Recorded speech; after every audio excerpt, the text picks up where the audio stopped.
Meanwhile, close to the city where the fake chemical attack has allegedly been filmed, terrorist factions are still active. We received the following images from one such place in Hama province where civilians are constantly being targeted by militants.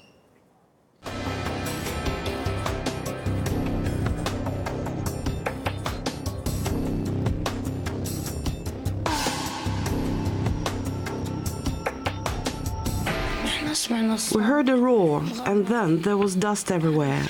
I grabbed my daughters, trying to cover them with my body. We lost Anwar. I went out to find him and saw him in the corridor.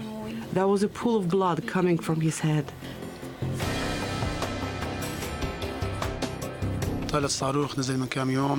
Several days ago, a rocket landed in front of my house. My mum, wife and 3 children died.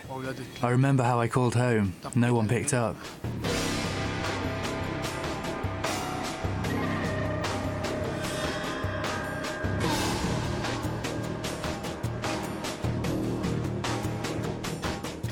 Some people died, a young lady and little girl, and 2 teenagers also died.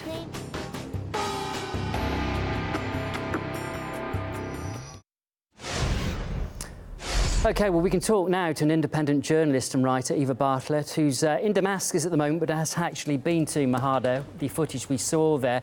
You're very welcome, Eva. Thanks for coming on this afternoon. We know you've been to that village. Can you just tell us what you found when you were there?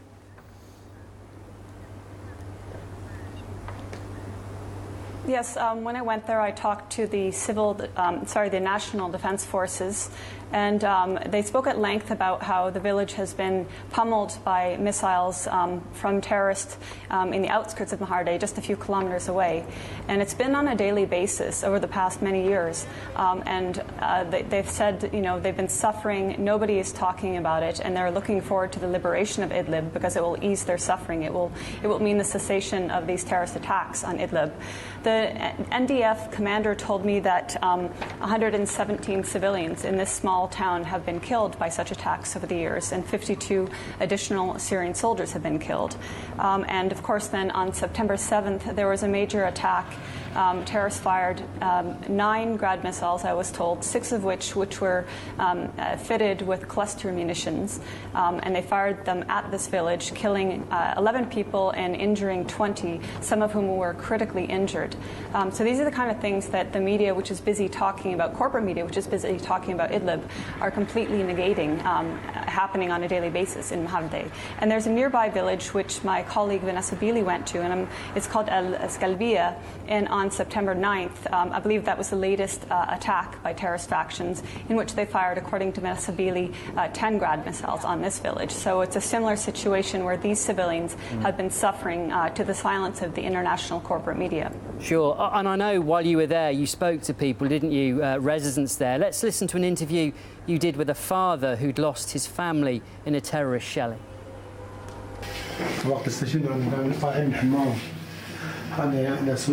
سنين صغيرة هذا فادي هاي ماريو هاي شنتايد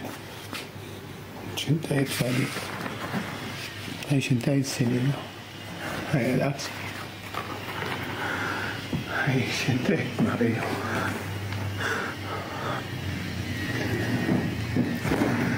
شنتايد ماريو. Obviously a very traumatic time for him. Eva, while you were there, did you get a sense of how often these shelling attacks happen? I noticed that he was saying they happen continuously, but is it every day, every other day, or is it pretty random? I would say it's more than pretty random, but maybe not every day, on a near daily basis. And I talked to one man. He was a volunteer in a committee that works to help families that have martyrs or injured people in the families. And he was saying, you know, some days they receive more than 70 shells. So certainly it is a disastrous situation. And that man who I interviewed, Shadi Yusuf Shahadeh, he lost his three young children, his wife and his mother in this terrorist attack. And it wasn't the first time, by the way, that his house was hit. It was targeted twice before. And his neighborhood in general has been targeted 10 times by such attacks. What do residents say there about the looming battle then for Idlib?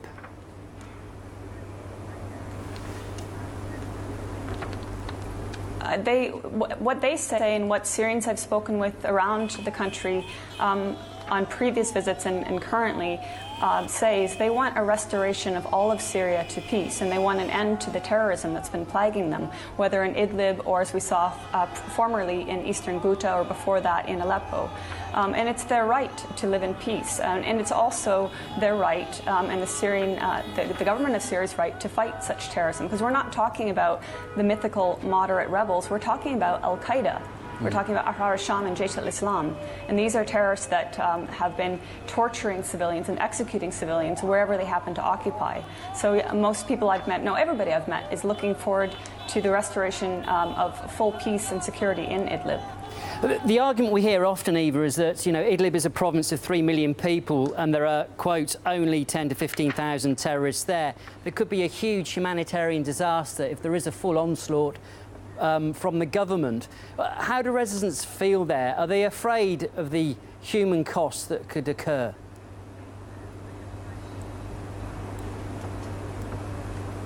If you mean residents in Idlib, I can't speak for them, but I'd like to note that in each case where there's been a pending liberation of an area occupied by the terrorists I just mentioned, we hear such cries, such crocodile tears from humanitarian agencies and Western leaders and Western media. And usually the numbers are highly inflated. I cannot say personally the number of civilians in Idlib, but I will remind people that when eastern Aleppo was being liberated, even the United Nations was saying 300,000 civilians in eastern Aleppo, and in the end it was half that number or less. So that's one point. I'd note that even the Pope has joined in this frenzy of calls about humanitarian crisis, and he may well be neutral, but I'm concerned that his wording didn't mention the terrorist factions in Idlib. And the timing of his wording, particularly his call for the use of tools of diplomacy. Well, the Syrian and Russian governments have been using tools of diplomacy. If you'll recall, they've opened humanitarian corridors, they've offered amnesty and reconciliation to terrorists who will lay down their weapons. But on the contrary, it's these factions within Idlib that are saying, we will kill any terrorists, well, militants, rebels, whatever they want to call them, we will kill them if they participate in amnesty and reconciliation. So clearly, yes, there is a desire for a peaceful resolution to this, and the Syrian and Russian governments have been offering tools for such a peaceful resolution. And the other thing I'd like to note is just, I can't attest to the numbers of different terrorist factions in Idlib at the moment, but we must recall that with all the previous reconciliations, most of those who decided not to take amnesty and go back to their peaceful lives in Syria and instead decided to join the foreign terrorists, they went to Idlib. So I believe there's a highly greater number than simply 10,000 of these terrorists in Idlib. What are your views, Eva, on the Russian government at the moment and the Syrian government fearing a potential false flag chemical attack in Idlib?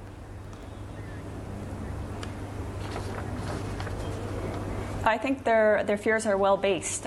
We've had a number of Western officials declaring and basically giving the nod to Al-Qaeda and other groups that if there is a chemical attack, they will retaliate with force. So basically, terror groups in Idlib are being told, we have your back. You can stage a false flag attack, and then we're going to attack Syria illegally, as they've done before on many occasions. But I think also the note that the Russian Reconciliation Center in Syria and the Russian military have seen, for example, militants transferring barrels and canisters of chlorine to areas of Idlib where it's believed a false flag attack will occur. I think that's one important point, and the Russian military is also seeing the white helmets involved in the delivery. And the other thing we have to recall is that children have been kidnapped from areas of Idlib and Aleppo and countryside. And again, I'll refer to my colleague Vanessa Beeley, because she was just in an eastern Idlib area that was liberated, and she was speaking with a family whose son was kidnapped about a year ago. And this family is very concerned that their son will be used, along with other kidnapped children and adults, in such a false flag staged video. And she was told that in the last year, over 600 adults and children have been kidnapped. So I think there's grounds to be very concerned that the white helmets, which are known to be not the neutral volunteers they brand themselves as, and the terrorists that they cohabitate with, will stage another false flag chemical attack. Eva, look, good to talk to you. We're going to have to leave it there. But that was Eva Bartlett, an independent journalist in Damascus. Thank you.